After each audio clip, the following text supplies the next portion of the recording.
Hi beautiful people, welcome back to my YouTube channel. This is me guys, Salwin. You are watching Sun Non-Stop. तो guys वैसे एक नई video लेकर आ चुकी तो फटाफट से लाइक सब्सक्राइब एंड शेयर कर दीजिएगा। सेकंड चैनल का लिंक जो है वो डिस्क्रिप्शन के अंदर है और वहाँ पे जो है एक और वीडियो अपलोड हो चुकी है। फटाफट से जाओ यार, वीडियो देखो और जो है ना लाइक और सब्सक्राइब भी करो।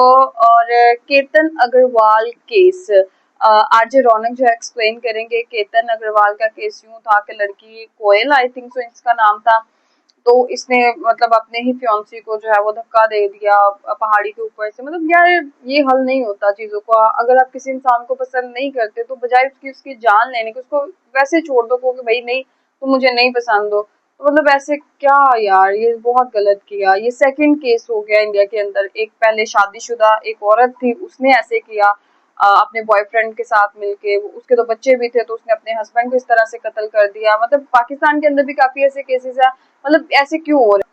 फ्रीडम ऑफ स्पीच इस तरह से होना चाहिए कि अगर आपको कोई इंसान नहीं पसंद तो उसको छोड़ दो, उसको जाने दो यार। उसको क्यों मारते हो आप लोग? तो खैर देखते हैं कि क्या है नया मोड़ इस केस के अंदर। Let's jump into the video. दोस्तों, पुणे में केतन अग्रवाल मर्डर केस में मेन अक्यूज सिया गोयल ने नए खुलासे किए। पुलिस ने इसको शेयर किया और साथ ही पहली बार सिया के घर वालों की तरफ से भी रिएक्शन आया है। इस पूरे केस में बहुत सारी नई बातें सामने आई हैं। बात करते हैं, शुरू करते हैं। जब से सगाई हुई थी बच्चों की कोई वो नहीं था। जब भी बात करती थी केतन जी से बात करती थी और सब बच्चों में दोनों में बहुत बॉन्डिंग था। तो जो भी इसमें आरोपी मिलेगा उसमें भले कोई भी हो, मेरी बेटी क्यों ना हो, उसे भी फांसी की सजा होनी चाहिए। हमें भी वो मौका ज़रूर देंगे ताकि हम हर एक इन्फॉर्मेशन को हम भी सिया से ले सकें, उसका भी पक्ष हम समझ सकें और कोर्ट के सामने हम उसको भी पेश कर सकें। दोस्तों, पुलिस इन्वेस्टिगेशन में कई सारी नई बातें सामने आई हैं। सिया का कहना है कि उसने केतन को बता दिया था कि वो शादी नहीं करना चाहती, लेकिन केतन ही सगाई तोड़ने को तैयार नहीं था। सिया के मुताबिक केतन को रास्ते से हटाने का पूरा प्लान उसके बॉयफ्रेंड चेतन ने बनाया था। वहीं चेतन चौधरी का कहना है कि सिया ने उस पर केतन की हत्या करने के लिए दबाव बनाया। हालांकि पुणे पुलिस की माने तो अब तक के टेक्निकल एविडेंस यही इशारा कर रहे हैं कि मेन कॉन्स्पिरेसी सिया नहीं बनाई थी। इस नए खुलासे के बाद से चेतन के पिता का भी स्टेटमेंट आया है कि उस दिन के इंसिडेंट में चेतन को फंसाया जा रहा है और सारी कसूरवार सिया ही। तो यार चेतन के साथ भाग के शादी कर मालूम लेती। नहीं। हाँ, पर चेतन बोल रहा था कि मैं थोड़ा लंबा खड़ा था, वो लड़की के सामने ही बोला था उस दिन। वो पुलिस चौक दोनों को साथ में लेकर आए थे मेरे सामने। ऐसा मर्डर वाले दिन सिया का बॉयफ्रेंड चेतन चौधरी अपना पर्सनल मोबाइल फोन अपनी दुकान पर छोड़कर गया था और अपनी दुकान के एक वर्कर का फोन लेकर लोहागढ़ किला पहुंचा था ताकि उसकी लोकेशन ट्रेस न हो सके। पुलिस को पुणे के कैफे की सीसीटीवी फुटेज और कॉल रिकॉर्ड्स भी मिले, जिससे साफ हो गया कि दोनों पिछले कई दिनों से लगातार कॉन्टैक्ट्स में थे और केतन की हत्या की प्लानिंग हो रही थी। महाराष्ट्र के मुख्यमंत्री देवेंद्र फडणवीस ने पुणे में विक्टिम केतन अग्रवाल के परिवार से मुलाकात की। मुख्यमंत्री ने इस घटना पर गहरा दुख और चिंता जताते हुए मामले को फास्ट ट्रैक कोर्ट में चलाने की मंजूरी दी है। साथ ही मशहूर सरकारी वकील उज्जवल निकम को इस केस के लिए स्पेशल पब्लिक प्रोसिक्यूटर अपॉइंट करने की भी बात हो रही है। इस केस में स्पेशल पब्लिक प्रोसिक्यूटर के काम देखना है तो मैंने हाँ कर दिया, क्योंकि एक चैलेंजिंग जॉब है ये। और मैंने माननीय मुख्यमंत्री महोदय को कहा कि हाँ जरूर मैं देखूंगा। सबसे बड़ा खुलासा हुआ है सिया ने एक या दो बार नहीं बल्कि 3 बार केतन को मारने की कोशिश की थी। सबसे पहले जून के पहले हफ्ते के आसपास मर्डर की पहली साजिश केतन के घर पर ही रची गई थी। जी हाँ, सिया ने केतन के लिए एक खास जूस तैयार किया था, ऐसा बोला जा रहा है। पुलिस पूछताछ में सामने आया है कि उस जूस में भारी मात्रा में नशीली या कोई जहरीली दवा मिलाने की कोशिश थी ताकि केतन को नींद आ जाए और तबीयत बिगड़े और वो किसी हादसे का रूप इसे दे सके। ऐन वक्त पर केतन के भाई ने उस जूस का स्वाद थोड़ा अजीब बताया और केतन ने उसे पूरा नहीं पिया। इसके चलते पहली कोशिश पूरी तरह नाकाम हो गई दिखती है। इसके बाद 14 जून को वो सांप वाला बहाना बनाकर केतन को धक्का देने की कोशिश की गई, जिसकी पूरी कहानी हमने आपको पहले बताई है। इस नाकामी के ठीक 4 दिन बाद सिया ने अपने दोस्त चेतन चौधरी के साथ मिलकर फुल प्रूफ प्लानिंग की और केतन को दोबारा उसी फोर्ट पर बुलाया गया। इस बार चेतन चौधरी भी अपनी पहचान छिपाकर और दूसरे का मोबाइल लेकर किले पर पहले से मौजूद था। अब केतन और सिया किले के विंचुकाटा पॉइंट के पास पहुंचे तो सिया ने केतन को बातों में उलझाया। जैसे ही केतन का ध्यान भटका, सिया और वहां अचानक पहुंचे चेतन ने मिलकर केतन को पूरी ताकत से एक गहरी खाई में धकेल दिया। इस बार केतन को संभलने का मौका नहीं मिला और इस गहरे फॉल की वजह से मौके पर ही उसकी मौत हो गई। ये सारी बातें डिटेल में सिया ने खुद इन्वेस्टिगेशन के दौरान पुलिस को बताई है। वैसे दोस्तों, पुलिस और इन्वेस्टिगेशन से याद आया, हमने 3 ऐसी वीडियोस रिसेंटली अपने नोपो चैनल पर बनाई है जहां पर क्रिकेट की फिक्सिंग से जुड़ी स्टोरीज आपको सुनाई गई हैं। जाकर इन वीडियोस को जरूर देखना, लिंक डिस्क्रिप्शन में दिया है। वहां पर बहुत सारी ऐसी बातें आपको सुनने को मिलेंगी अलग तरीके से जो आपने आज तक नहीं सुनी होंगी। जाइए देखिए हमारे नोपो चैनल पर वो वीडियोस। फिलहाल इस वीडियो में आगे बढ़ते हैं।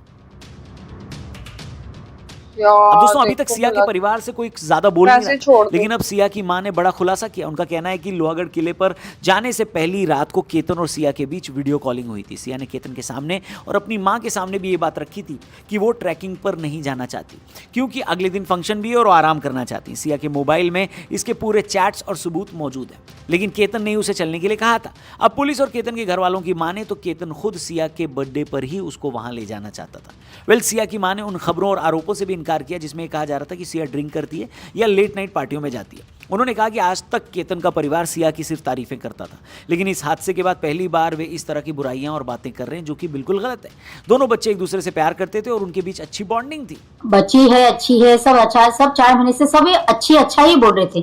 जब ये केस होने के बाद सब तुम उसकी बुराई कर रहे हैं बच्ची की, जब सबको अच्छाई दिख रही थी आज सबको बुराई दिख रही है, तो ये तो कोई वो मामला दिखता नहीं है मुझे। अब सिया की मदर की इन तरह की बातों को सुनकर लोग कुछ लॉजिकल सवाल पूछ रहे हैं। पहला कि हादसे हत्या के बाद अगर कोई नया सच सामने आता है तो किसी भी परिवार का नजरिया बदलना कॉमन है। दूसरी बात ये की जा रही है कि वो दावा कर रही है कि सिया ट्रैकिंग पर नहीं जाना चाहती थी और केतन के कहने पर गई, जिसके सबूत चैट्स में। ये लॉजिक इस बात को पूरी तरह खारिज नहीं करता कि वहां पहुंचने के बाद क्या हुआ था। सिर्फ न जाने की इच्छा जताना किसी को हत्या के आरोप से फ्री तो नहीं कर देता।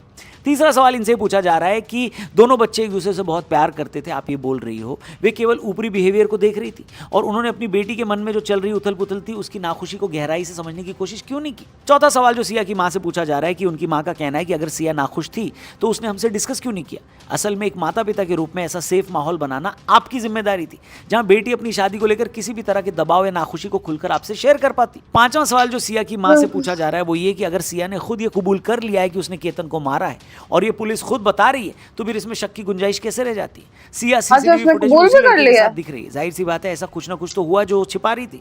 ऐसे में अगर या मगर की गुंजाइश कहां रह जाती है। इसके बाद उनकी मां द्वारा मीडिया के सामने आकर विक्टिम कार्ड खेलना या केतन के परिवार पर ही बातें घुमाना एक नैरेटिव सेट करने की कोशिश है, ऐसा लोग सोशल मीडिया पर बोल रहे हैं। नहीं, मैं इस बात को नहीं मानती हूँ कि उसने एग्री किया है क्या किया।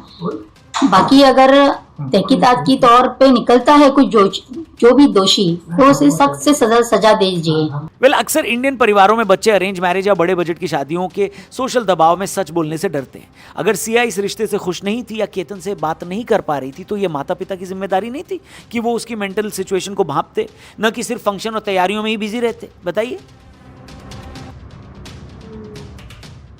खैर, इस बड़े केस के बाद से भारत में यह बहस छिड़ गई है कि क्या हमारा कानून सच में जेंडर न्यूट्रल है। इसमें कई चौंकाने वाली बातें सामने आई हैं। भारत में होने वाले टोटल मर्डर्स में आपसी डिस्प्यूट या झगड़े सबसे बड़े कारण हैं, जिसके चलते 2024 में ही 9,600 से ज़्यादा हत्याएं हुई हैं। दूसरे नंबर पर पर्सनल वेंडेटा आता है। तीसरा love affairs and illicit relationships के आंकड़े भी इसमें खतरनाक वाले हैं। एनसीआरबी की क्राइम इन इंडिया रिपोर्ट के अनुसार देश में होने वाली टोटल हत्याओं का लगभग 10% से 11% हिस्सा सीधे तौर पर love affairs and illicit relationships के कारण होता है। पिछले एक डेकेड और खासकर 2014 के बाद से अब तक के आंकड़ों की तुलना करें तो भारत में लव अफेयर्स और रिश्तों से जुड़े अपराधों और मर्डर्स में लगभग 48% की भारी बढ़ोतरी हुई है। साल 2024 में देश भर में 2,802 हत्याएं सिर्फ प्यार के चलते हुई। महाराष्ट्र, मेरठ, बेंगलुरु और बिलासपुर की हालिया घटनाएं रूह कंपा देने वाली, जहां प्यार के नाम पर मंगेतर, पति और यहां तक कि अपने माता पिता का भी खून बहा दिया गया। हैरान करने वाली बात यह है कि पिछले कुछ सालों में ऐसे मामलों का ग्राफ तेजी से बढ़ा है। इसमें चौंकाने वाली बात यह है कि भारत में पुरुषों के खिलाफ होने वाले घरेलू हिंसा या पार्टनर के किए जाने वाले मेंटल फिजिकल असॉल्ट को दर्ज करने के लिए कोई अलग से मेल सेंट्रिक कानून नहीं है, जैसे महिलाओं के लिए डोमेस्टिक वायलेंस एक्ट है।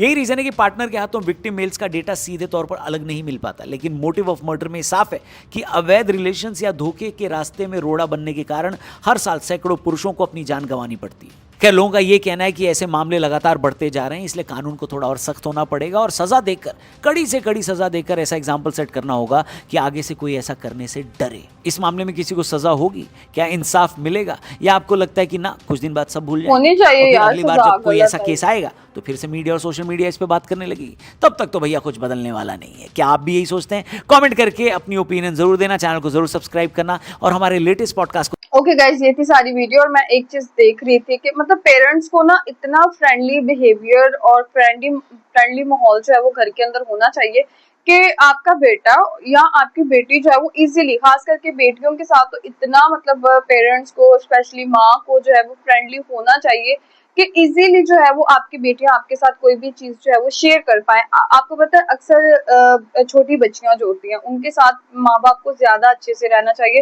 बिकॉज देखिए हरासमेंट होती है स्कूल के, कॉलेज के, बस स्टैंड के ऊपर, तो वो इजीली जो है वो बात कर सके। और ये दूसरी चीज है कि कभी कोई अरेंज मैरिजेस के अंदर ये चीज ज्यादा आती है कि लड़कियों को जो है वो मेंटली तौर पर प्रेशराइज पेरेंट्स करते हैं कि नहीं हमारी इज्जत जाएगी, ये है वो है, मतलब इस तरह से करके पेरेंट्स जो है मैनिपुलेट करते हैं, फिर लड़कियों का मतलब रिश्ता फिक्स हो जाता है। अब देखिए यहाँ पे जो है ना लड़कियों को गोल्ड डिगर बोला जाता है, लेकिन यहाँ पे तो लड़के का सीन ही फर्क था, मतलब लड़का अमीर भी था, सब कुछ था, लेकिन फिर भी वो उसने खाई से धक्का दे के मार दिया उसको। बिकॉज देखो जब भी किसी लड़की को प्यार होता है ना, चाहे वो अमीर हो गरीब हो, वो इस चीजों को जो है वो मद्देनजर नहीं रखते कि ये अमीर है कि क्या है। तो ये जो है ना मतलब यहाँ पे सिया ने बहुत बड़ी मिस्टेक कर दी, पूरा उसकी लाइफ जो है ना खराब हो गई। बजाय इसके तुम वो अगर नहीं मान रहा तुम अपने पेरेंट्स के पास जाओ, बोलो कि भाई मैं उसके साथ नहीं शादी करना चाहती, तोड़ दो, या भाग के जो है वो चेतन के साथ ही शादी कर लो। यार तुमने क्यों उस बेचारे की जान ली, मतलब मुझे तो बहुत ज्यादा अफसोस हुआ, इतना यंग लड़का है और उसके बाद उसके पेरेंट्स का क्या हाल हुआ होगा अपने बेटे की मौत के ऊपर। तो गाइस आप लोगों को क्या कहना है इस चीज के ऊपर कि सिया ने जो है वो केतन के साथ जो है वो, मतलब आप क्या सिया को एक सजेशन दोगे कि सिया क्या कर सकती थी, मारने की बजाय जो है वो सिया एक और बेटर वे के अंदर क्या कर सकती थी? तो जरूर बताइएगा, लाइक सब्सक्राइब एंड शेयर कीजिएगा। चलिए गाइस मिलते हैं आपको नेक्स्ट वीडियो के अंदर।